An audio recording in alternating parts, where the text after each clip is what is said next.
Kita beralih ke Provinsi Jambi, Tribuners. Seorang pemuda di Kabupaten Bungo kedapatan melakukan perbuatan asusila di sebuah masjid. Informasi yang dihimpun, pelaku telah melakukan perbuatan asusila di TKP yang sama sebanyak 3 kali. Untuk mengetahui lebih detailnya sudah bergabung bersama kami rekan jurnalis Tribun Jambi, ada rekan Muzakir yang akan menyampaikan laporan lengkapnya. Halo rekan Muzakir. Ya, halo selamat siang rekan Dea. Ya, bisa Anda informasikan kepada kami kapan dan juga di mana tepatnya kejadian asusila ini terjadi? Baik rekan Dea, dapat kami laporkan jika kemarin malam itu diamankan seorang pemuda yang diduga melakukan perbuatan asusila. Ironisnya pelaku melakukan aksi cabulnya di sebuah masjid di Kota Bungo. Begitu rekan Dea. Iya. Lalu apa yang melatar belakangi pelaku ini berbuat tindakan seperti itu? Dapat kami laporkan jika pelaku ini melakukan aksinya karena keseringan melakukan atau menonton video porno.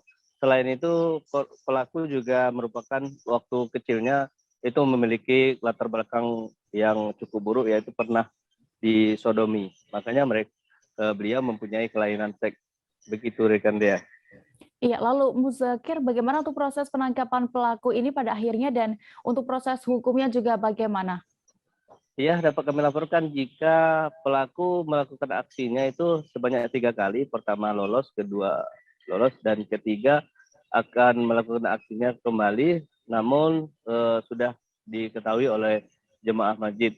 Nah, setelah itu jemaah masjid menangkap pelaku dan langsung diserahkan ke Mapolres Bungo.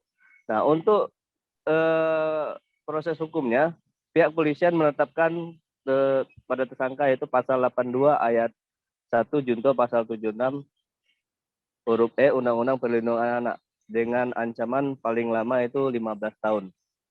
Begitu rekan ya. Tribuners, berikut akan kami tampilkan keterangan dari Kapolres Bungo AKBP Guntur Saputro terkait kasus ini selengkapnya. Ini kejadian yang ketiga yang dilaporkan oleh pihak pengurus masjid yang terjadi di masjid ini, yang juga dilakukan oleh orang yang sama. Modusnya dia mengambil waktu setelah sholat maghrib menjelang sholat isya, yang dilakukan pada saat jemaah sedang sholat di rakaat kedua, yang bersangkutan berusaha untuk melakukan tindak pidana pencabulan. Sasarannya anak-anak, karena memang masjid ini banyak jemaahnya anak-anak, dan ini yang ketiga dipergoki dan juga bisa dihentikan aksinya karena jemaah yang lain berteriak. Ya di pagupnya ibu tuh kan, sudah di pagupnya, diciumnya lehernya tuh. Itu tadi yang terakhir tuh digosok-gosoknya apanya kelaminan.